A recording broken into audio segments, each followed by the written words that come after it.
Mr. Flynn, you may proceed now. Chief Justice, may it please the court, this case concerns itself with the conviction of a defendant of 2 crimes of rape and kidnapping, sentences on each count of 20 to 30 years to run concurrently. I should point out to the court, in an effort to avoid possible confusion, that the defendant was convicted in a companion case of the crime of robbery in a completely separate and independent act. However, the Supreme Court of the state of Arizona treated that conviction as a companion case in a companion decision, and portions of that record have been appended to the record in this case as it bears on the issue before the court. The case Miranda v. Arizona was a landmark decision in a series of court cases that determined the individual rights of a criminal when being arrested by law enforcement that first took place in 1963 and was resolved in 1967. In this video, we will try to determine who and what was the ruling from the Miranda v. Arizona case trying to protect, and to what extent was it effective in doing so.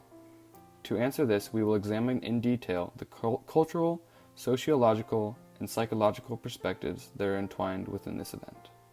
Ernesto Miranda was born on March 9, 1941 in Mesa, Arizona. Even as a child, Ernesto would get in trouble with the law, and in 8th grade he had his first criminal conviction. Throughout his life, he was sent to jail countless times for several different charges, from burglary to sexual offenses. So when Miranda was arrested in Arizona, it seemed as if it was going to be just one more jail sentence added to his list. However, it ended up changing the course of individual American rights. On March 13, 1963, Miranda was spotted in his vehicle and arrested for charges of rape and kidnapping. He was apprehended and taken to a jail where he was identified by the victim and then interrogated for the actions that he was accused of committing. While being interrogated for a span of 2 hours, the police ended up getting a recorded and signed confession of committing the crime. This confession ended up being extremely instrumental in the prosecution of Miranda in the case. The court found Miranda guilty of the crime that he had committed and sentenced him to 20 to 30 years in jail. With Miranda facing a devastating sentence, his appointed attorney, John J. Flynn, appealed to the Supreme Court on the basis of a violation of his ability to exercise his Fifth and Sixth Amendment rights. He argued that the evidence used in court against Miranda should be exempt because the police did not inform Miranda of his Fifth Amendment protection against self-incrimination and his Sixth Amendment right to an attorney. The Fifth Amendment, according to the Bill of Rights, is defined as such: no person shall be held to answer for a capital or otherwise infamous crime unless on a presentment or indictment of a grand jury, except in cases arising in the land or naval forces, or in the militia, when in actual service in time of war or public danger.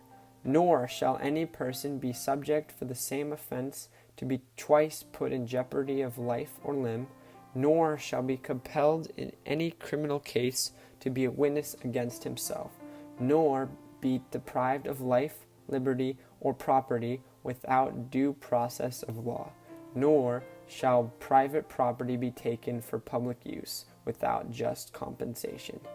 Taking these new arguments into consideration, the court voted in favor of Miranda in a 5-4 ruling that the evidence of self-incrimination and the inability to gain access to a lawyer was a violation of the Bill of Rights. Although Miranda won this case in 1967, he was retried with the exclusion of his self-incriminating statements and was convicted with the same jail time.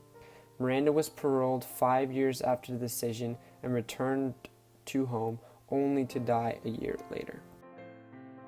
Now, the issue before the court is the admission in evidence of the defendant's confession under the facts and circumstances of this case over the specific objection of his trial counsel that it had been given in the absence of counsel.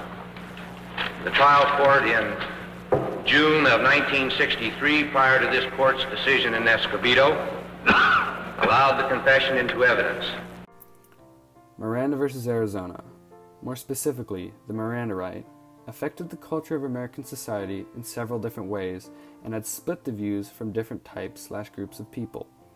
Some thought that it benefited the country because it allowed suspects to be on a level playing field with the American justice system, upheld the Bill of Rights, informed suspects of their rights that may not have understood, and also prevented faulty confessions from aggressively interrogated suspects that just wanted to get out of the interrogation room.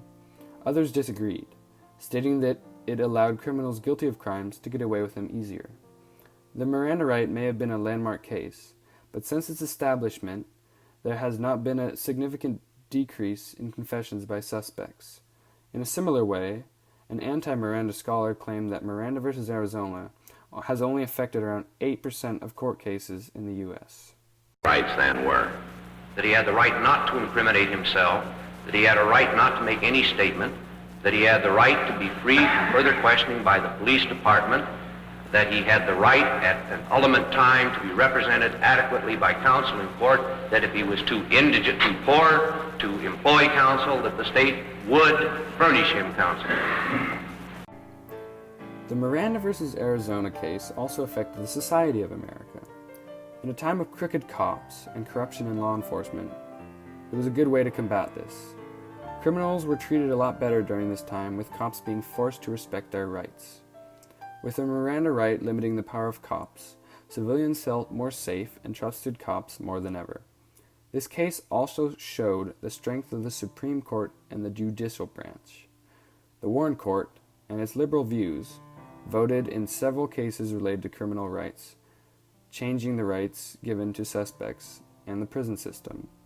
Conservatives were extremely against the Warren Court, thinking that Miranda and others convicted of crime should be not given more leeway. During this time, people became more aware of their rights given by the Constitution and what to do when they are arrested.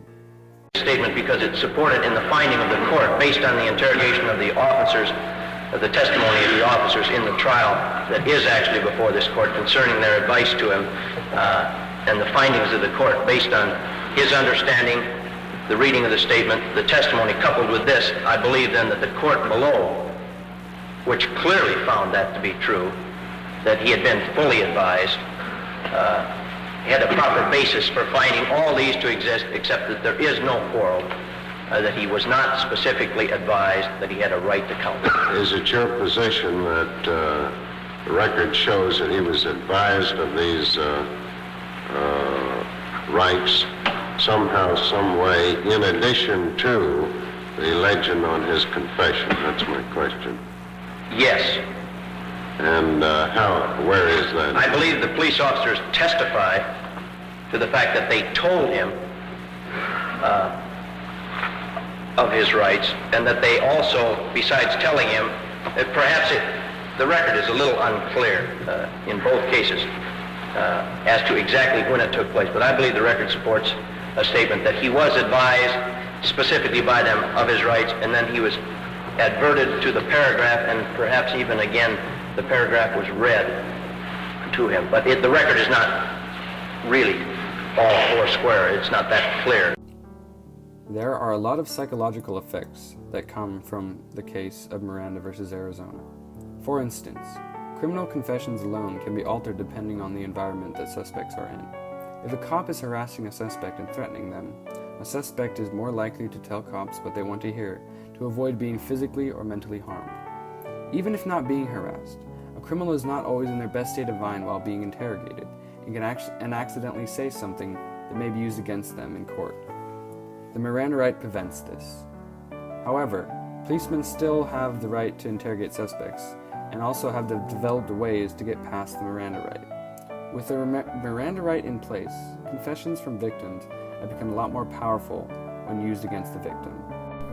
To get a better understanding of how the ruling of this court case made an impact on society and our law system, we have decided to create visual examples of how arrests were changed with the Miranda rights.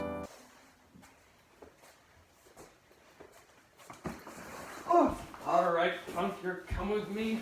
Oh, jeez, man, you don't have to be so You're rough. warrant for your arrest. Oh. Finally! When do I get to get out of here? 20th? I'd like to speak to my lawyer first. Yeah, you can speak to him in court. Right now you're on my time. I'll ask you one more time. Where were you on the 20th? Let me tell you something. That's not how this works. I know you stole those cars and you're telling me where they are right now or you're never going to see daylight again. Okay, I did it. Just let me get out of this room. Now we're done here.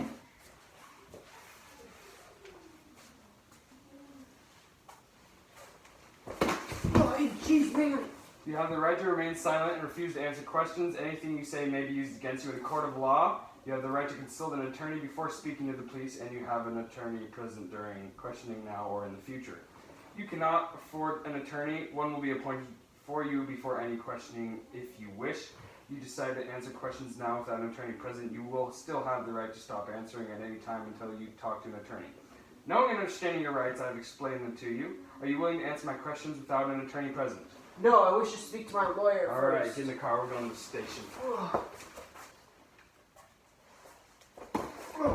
I have a warrant for your arrest. Do you wish to invoke your Miranda rights? Yes. Knowing and understanding your rights, as I have explained them to you, are you willing to answer my questions without an attorney present? No, I wish to speak to my lawyer. All right, let's go and find him. The Miranda court case is very controversial and made a huge impact on American history and the interaction between law enforcement and the convicted because it gave suspects and criminals a level playing field against the American justice system. The main outcome of the court is the Miranda right. It set a precedent for all future suspects, forcing cops to give them their right to remain silent and their right to see their attorney or be given one by the court. The Miranda right took the issues of the Miranda versus Arizona case and turned them into a statement that would prevent further issues and court cases related to this one. One of many beneficial effects of the Miranda right was that it prevented faulty confessions from suspects that had been pressed to release information that may have been false just to avoid further unfair interrogation. Jurisdiction, but it doesn't. Isn't it a fact that most of the states have a regulation that a prisoner shall be taken forthwith to before a magistrate, and they're advised of his rights and so forth? And doesn't practically every state in the union have a clause preventing people from being compelled to testify against themselves? Indeed, that is so, Mr. Chief Justice, yes. And so in that respect, we're not much different than Gideon, are we? Well, They weren't. There are just an awful lot of states that weren't giving counsel up to the time of Gideon. They had a rule on it, maybe, but they weren't. The 1966 outcome of the Miranda versus Arizona case has made a substantial impact on the relationship between law enforcement, the convicted as a whole, and has shifted society's mindset to be more aware of their rights. Although the Warren Court was able to successfully protect the individual rights of criminals, in 2010 most of their efforts were reversed.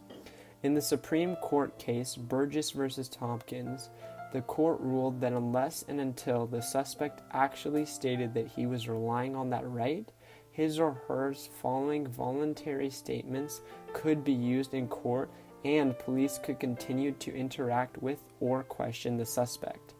This effectively gutted the protection that the Miranda right had once provided for the suspect. Even though the Miranda right was gutted due to political pressure and change in the Supreme Court's mindset on criminal rights, it has shown the American society to value our rights and stand up for what protects us.